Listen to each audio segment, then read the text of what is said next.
And I said to some of the folks, I said, companies are not going to leave the United States anymore without consequences. Not going to happen. It's not going to happen. I'll tell you right now. We're losing so much. So one of the things we're doing to keep them is we're going to be lowering our business tax from 35%, hopefully down to 15%, which would take us from the highest tax nation virtually in the world. This is terrible for business. To one of the lower tax, not the lowest yet, but one of the lower tax. That's President-elect Donald Trump hours ago with a very bold statement at the Carrier plant in Indianapolis, Indiana. The deal to keep 1,000 jobs from going to Mexico, it's seen as a political accomplishment for Trump and for VP Mike Pence, who as governor of Indiana is able to put some incentives on the table for Carrier. But it's also being criticized as government intervention, similar to the president's infamous Solyndra stimulus project. Joining me now is Dan Mitchell, senior fellow at the Cato Institute. Dan, I like what he said about the business tax, reducing it from 35 to 15. Little troubled by him saying, well, there's going to be a consequence for businesses who leave. I think, what consequence? And wouldn't you just focus on making it such a great business environment that no business would want to leave? This is the frustrating thing about Donald Trump. Half the time, he says things that make sense, that are unquestionably good and true, such as bringing our corporate tax rate down to 15%. And what you said is exactly right. If we have sensible policies, we'll have companies building more factories, creating more jobs in America, because that's what makes economic sense. But then we get sort of this almost Hugo Chavez type strongman rhetoric that if businesses don't do what the strongman in Washington wants, they're going to be stepped on. And so, and that part of it is really, really disturbing, not to mention, of course, the fact that what's the difference between special bribes for companies under Donald Trump compared to, say, Solyndra-style scams under President Obama. So it's a very much of a mixed message, at least if you believe in free markets. Yeah, it seems like the right is torn on this, and people who like the free market are looking at it. I mean, I look at it a couple of different ways, and, you know, for instance, we don't even really know what deal was cut. We know that there were some tax incentives that were put out there. Mike Pence is governor of Indiana. He's on the Indiana Commerce Board that's able to make such an offer, and so he was able to really facilitate this. But we don't know how much. We've heard tax credits have been offered to Carrier. I don't know if that's just a new thing that Indiana is doing, or if the state chose to only offer this to Carrier, which then I get the argument of crony capitalism.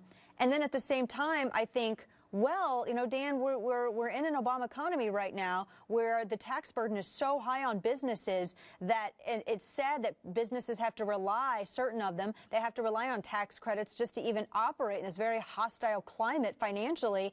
I mean, it's just, I don't know how to, it's a difficult decision because you don't want to lose these jobs, but then you don't want to create this pattern of, well, how many companies can go shake down Washington now?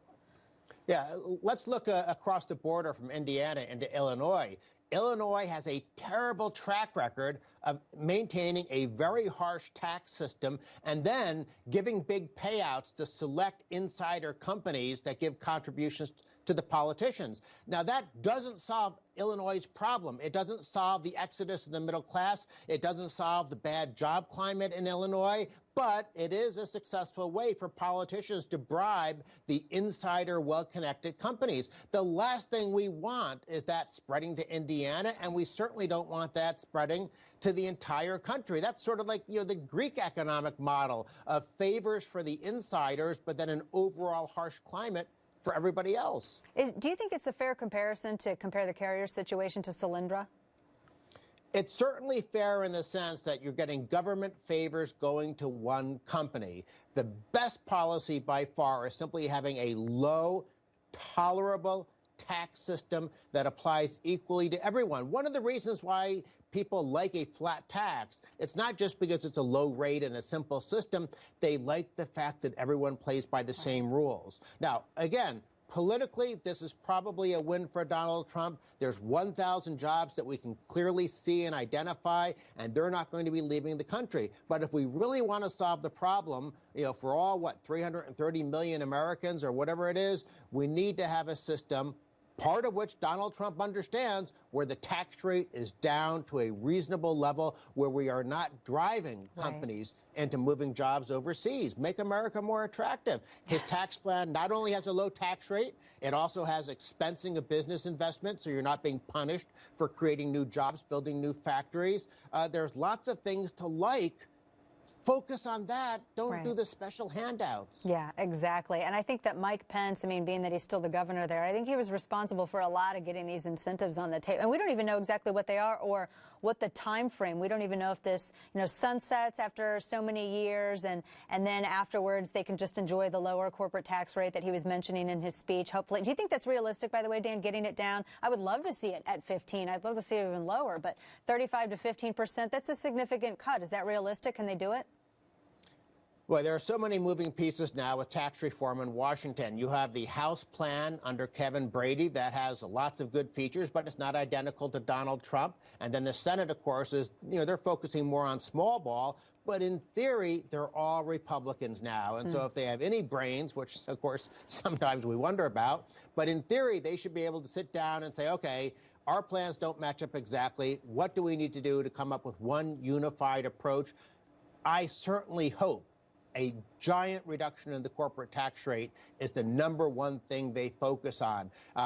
Do I want 15%? I'd love that. Would I settle for 20?